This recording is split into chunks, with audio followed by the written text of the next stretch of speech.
Hey, everybody out there in YouTube land. Welcome back to the channel. This is Rob here at Smirking Gun, and we're back talking actual pop culture. I'm not making anything for my podcast.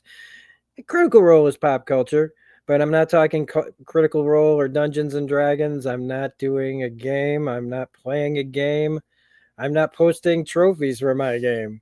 We're here actually talking about a series, and this is just going to be a small, quick review for the Netflix series Black Rabbit because I just kind of felt compelled to do it. I covered Ozark back in the day, and I'm just a really big fan of what Jason Bateman has been doing and putting together as far as shows on Netflix and his other, like films and stuff. So this is going to have some spoilers in it, but this is a general recommendation. You guys should know, anybody that knows my channel, I don't make stuff about stuff that's like, oh, I hated this, so I got to talk about it. I talk about things I like, and I like this. And so we're not going to spoil everything right off the bat. I'll let you know we're going to get into spoilers, but the general recommendation, right? If you're watching me talk about it, it means I'm recommending it. I do recommend this show. 8 episodes. It's telling a full, complete story. There are no loose ends. I kept waiting till the end to see if they were going to tie everything together, and they do. I'm also not here for the plot. Okay. I've seen this plot in many kind of iterations over my time on this planet. I've watched, like a lot of you on here, we have watched a lot of shit. And this is that you can't pick your family kind of show.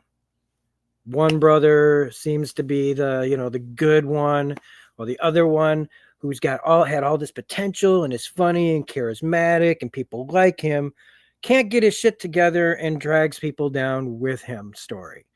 And it's kind of there's like a kind of a dual thing because you've got these two brothers that are like that, but then the kind of one of the antagonists in this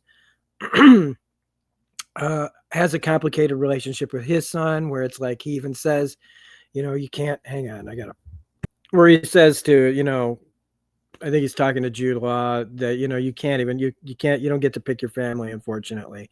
My son's a screw up. So this is kind of a theme throughout of that. The plot also is just kind of a vehicle for a really good character work from all the actors in here.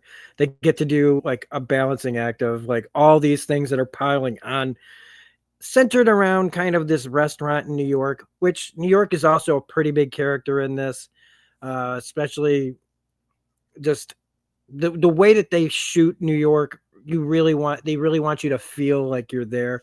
This isn't filmed, you know, on some backlot somewhere. This is filmed on location in a lot of spots in New York City, which gives it an authentic look, and I really appreciate that.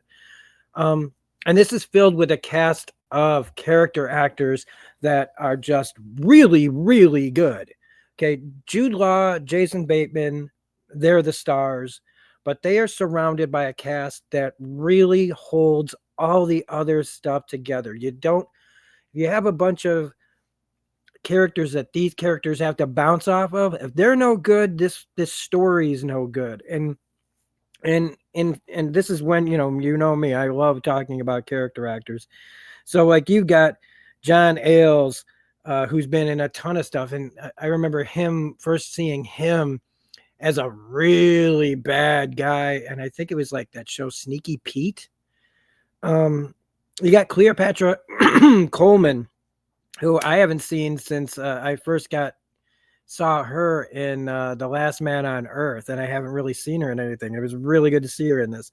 Abby Lee, Gus Burney, Troy Kutzer, who plays Joe Mancuso, the deaf like antagonist in this, really good. Chris Coy, another bad guy in this, really good. Dagmara Dominchik. I gave it a shot. Odessa Young, Sope Dirisu, Amaka Okator as Roxy, who is so good in this. Don Harvey, character actor from a million years ago, man. He's been doing this and he's been playing kind of pardon me, kind of seedy roles a lot of his career, and he's just like he is so good at playing that kind of character. But I like that this is not like your regular kind of seedy character either that he gets to play in this. He's kind of that guy that's like the Jason Bateman's character kind of abuses in a lot of ways. Like another guy who's could never really get his shit together. I don't know why I'm going on about this one character, but like Don Harvey is really good in this. Hettienne Park, who anytime I see her, I get so excited because I loved her on Hannibal, and ever since you've seen Hannibal, Hettienne Park, man, deserves a lot of roles after what happens to her on Hannibal. Forrest Weber, Morgan Spector as Campbell, the guy behind the guy, like John Ailes is Wesley, if you know Daredevil. He's kind of that kind of character. There is just this massive cast of people to play off of. And again, it's centered around this restaurant called the Black Rabbit. And Jude Law is kind of its owner, but it's complicated. There's a lot of investors involved and people that get to go there and spend money, and some things happen when Vincent, played by Jason Bateman, returns. He's come back because he's on the run. He's on the run from something that's happened, and you find out that like this is kind of his MO. He's been a screw up and running from things, getting into scrapes, and his brother kind of always having to help him out of it. And now he's coming back into town after already blowing up his life in New York. He's now back again, and no one's happy to see him because he's a disruption to the success of this restaurant that they were originally working on together. And now at this critical moment when they really want to get noticed and get high, become like have this restaurant be a jumping off point for even greater things in their lives for everyone involved. Here comes Bateman with problems, things chasing him, immediately getting himself into trouble again, and how this affects all the characters within this story. Leading to a just episode to episode increasing problems. Solve one problem, gain two more.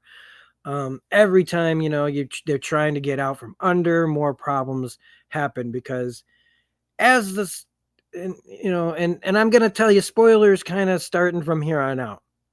Right? Go see this show. It's really good. And spoilers right from right now. So like what I like about this was my gripe was I've seen this before. The one siblings, the one who's always, done the right thing, and he's tried, he's hustled, and he's got what he wants, right? And now the brother that's a screw up is returning to screw things up. And that's happening. But what we find out over the course of the show is that Jude Law is no saint either. And that he's made a lot of terrible decisions that are coming back to haunt him. He's kind of a fraud, even though the whole reason they got started was they weren't frauds. They were in a band together. Like him and his brother were in a band, and they made money, and they, did things, and they started a restaurant, and things got bad though during this. Like they started getting worse. They, the drugs and alcohol and women and money, and so you don't really know all of this right off the bat. It starts getting doled out to you how many different things are happening, mainly through one character named Anna, who's played by Abby Lee. On a night when they're supposed to have a review that will, a food critic's coming to look at their restaurant, their star can't come in. And because it's such an important night, Jude Law's Jake fires her. And this kind of starts a whole lot of other problems that start revealing that Jake is been a bit of a problem and a hypocrite and does not protect people and is allowing bad things to happen to people around him so that he can continue to succeed, and then but still justify his choices because it's for the greater group of people. Like, we're all going to get better, we're all going to get things out of this, but we can't let some of these other problems that come up from the people that we associate with to slow us down. And making empty promises to help and fix things and all that, while still, owing money and basically being broke, and this desperate hustle that he has. um he's not with his family. He's been doing all this, he's lost things, he's still close to his family, but he's been so focused on making all this other stuff work to continue expanding on his, like, what kind of like a little restaurant empire he's trying to start. But you also start to understand why he's like this through some flashbacks to their past with their father and mother, and where all, like, a lot of the initial things that showed like where these two brothers were, their trajectory was going to head them to. And the secrets within, that when you find out, like, later on, and this again for people who've seen this, right? When you find out late in the story that Vincent killed their father, protecting their mother from him basically beating her to death, and how that tragedy has kind of, he's been sitting on this thinking he's the only one who knows that he's trying to protect his brother from this information, who he finds out at the very end knew all of this, and that he was trying to protect him, and that because there was no communication, because they both couldn't talk to each other, if they had been able to lean on each other early, could this have stopped a lot of the problems that they had? And it's like one of those woulda, coulda, shouldas. You don't know. Probably it wouldn't have hurt, but here we are. And as we find out, Jake's been letting this guy, played by John Ailes, named Jules, who's been drugging people and bringing drugs into the club, and he put something in Anna's drink, the bartender who didn't want to come in and got fired. That's why she didn't come in anymore, because she was assaulted, woke up with no clothes on. This guy did some things to her, and Jake didn't do anything about it, and he knew. And that's where the things, like, with the rest of the staff, like Roxy, start to find out that all of these things that Jake's been hiding to keep this whole thing going and not protecting his people. Meanwhile, you got Vince, who immediately is trying to solve his problems by doing the same old things that gets him in trouble before: gambling, racks up debts that he's already owed people. When he comes back there, they want their money and he doesn't have it. So to get it, he tries to gamble, fails at that, owes more money. It just keeps snowballing and snowballing until we get to the scene that happens at the beginning of the show, where there's a botched robbery going on, and we find out, all these people who are involved. You've also got Jake, who we find out he's been sleeping with a lot of the people in the past that have worked for him at this place. There's a scene where this guy Jules gives coke, or this girl has coke with Jules, and she has a bad reaction, she ODs on it. And there's a scene where he's comforting her later in her house that really leads me to believe, like, she's in love with him, probably because they've slept together and he just kind of like can't have any part of this anymore. Like, all these things that he's done and build up, and these people who still stick around with him because they either love him or they given them a great opportunities and stuff. It just gets seedier and seedier for Jake. And again, all this leads to this big event that happens at the beginning, and we see all these people involved kind of crash into each other. Friends, enemies alike are getting hurt in this story, and these two brothers are still trying to get out from under with each other and somehow still get away. And that's, I guess, another thing about this would be is that you can see, any seasoned TV or movie watcher can see where this is all going, right? We want to root for these characters, but they're doing terrible things. And I think one of the things that's wrong in our world, like, is that we We root for people like Walter White. We root for people like Tony Soprano. Why? You know what I mean? Like, or some people get confused and think that you're supposed to like sympathize, but you're really not supposed to sympathize with them. Nobody's asking you to sympathize with these characters. We just do, right? It's not that we don't recognize that they're doing terrible things.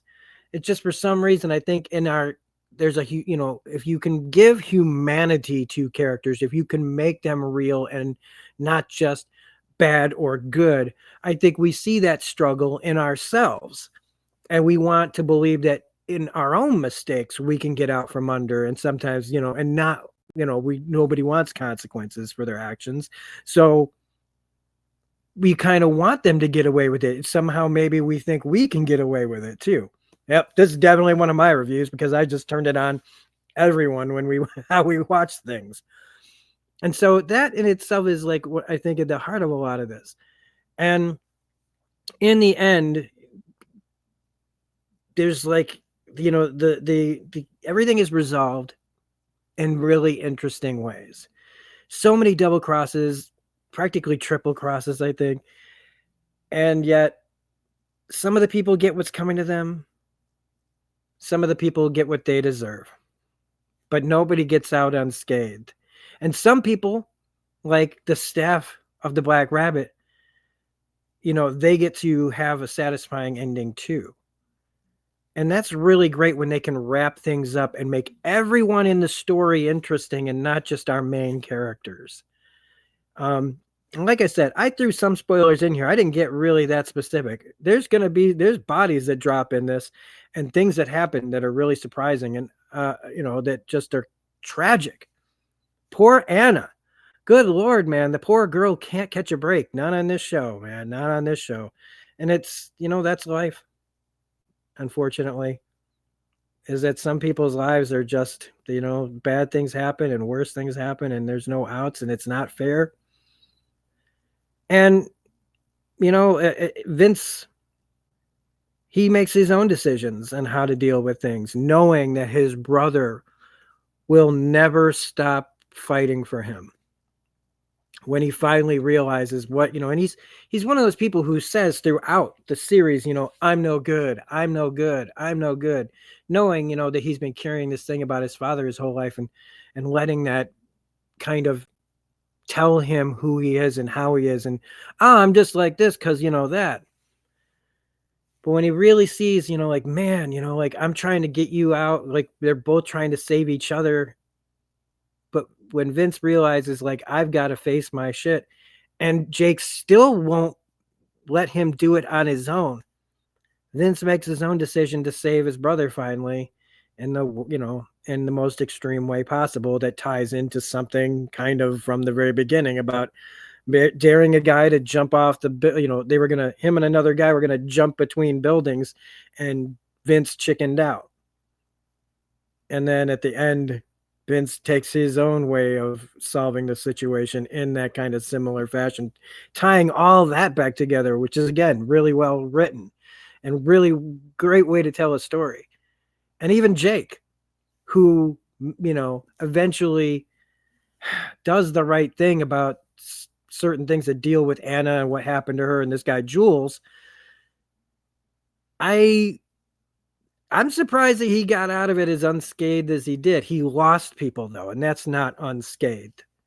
He paid the price in losing all the things that he worked for. And now he's back at the beginning. You know, he's had all these great experiences and he's lived his life and he's gotten to the top and he fell. And now he's got to pick himself back up and start over again. And he's very lucky. This is a very lucky character to even get to do that. Burning lots of bridges, and maybe someday some of these people will forgive him. But who knows? That's life, right? So that's Black Rabbit's review here. That is my review for Black Rabbit. And so, and man, I haven't done one of these in a while. So again, forgive me if I'm rusty, but I think I got the point out there. And so if you liked this video, don't forget to hit like and subscribe, all that jazz. And we'll talk to you guys again soon. We're going to be talking about Pluribus starting Saturday. The Mighty Nine animated series starts on the 19th, so we'll be talking about that show too. And then Critical Role, any week that's on, we're doing a video for that. And we've got other things in the works, but if I say it out loud, I might jinx myself and not do it. So thanks for watching, everybody. Have a great night, and I'll see you guys on the next video. Bye.